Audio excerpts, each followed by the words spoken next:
Itban bin Malikra. Itban bin Malikra adalah salah seorang sahabat Ahlul Badar, dan ia ditugaskan Nabi SAW untuk menjadi imam dalam salat jamaah di masjid kaumnya, Bani Salim. Untuk sampai ke masjid musala kaumnya itu, Itban harus melalui suatu lembah.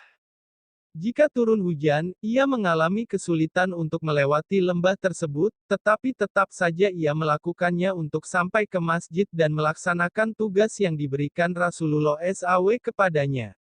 Ketika usianya makin tua dan penglihatannya mulai berkurang, ia benar-benar merasa kesulitan untuk mendatangi Masjid Bani Salim, terutama kalau sedang hujan, karena biasanya terjadi banjir atau banyaknya genangan air pada lembah yang harus dilaluinya.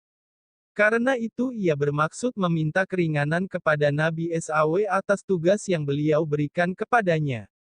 Apalagi di Masjid Bani Salim tersebut telah ada beberapa orang lainnya yang bisa menggantikan tugasnya mengimami salat jamaah.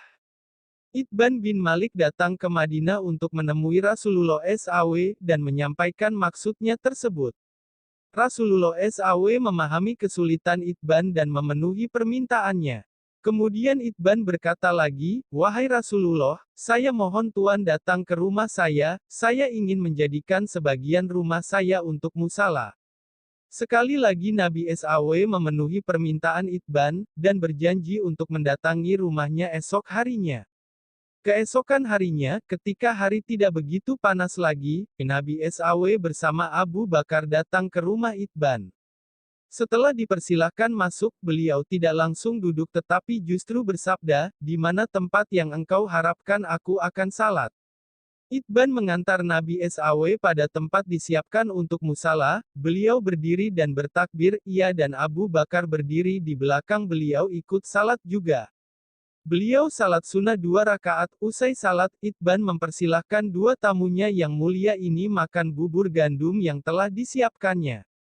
Penduduk kampung Itban yang mendengar kabar kehadiran Nabi SAW dan Abu Bakar, berbondong-bondong datang ke rumah Itban menemui beliau. Tetapi ada salah seorang warga yang berkata, "Apa gerangan yang sedang dilakukan Ibnu Malik?" Seorang warga lainnya menyahuti, "Dia si orang munafik, yang tidak cinta kepada Allah dan Rasul-Nya."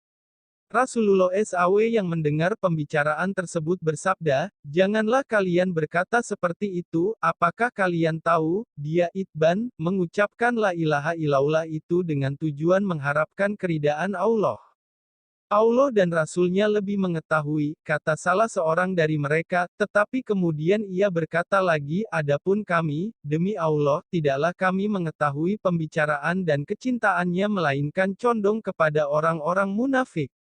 Melihat prasangka-prasangka yang berkembang seperti itu, beliau bersabda menegaskan, "Sesungguhnya Allah mengharamkan api neraka kepada orang-orang yang mengatakan, La ilaha illallah Muhammad."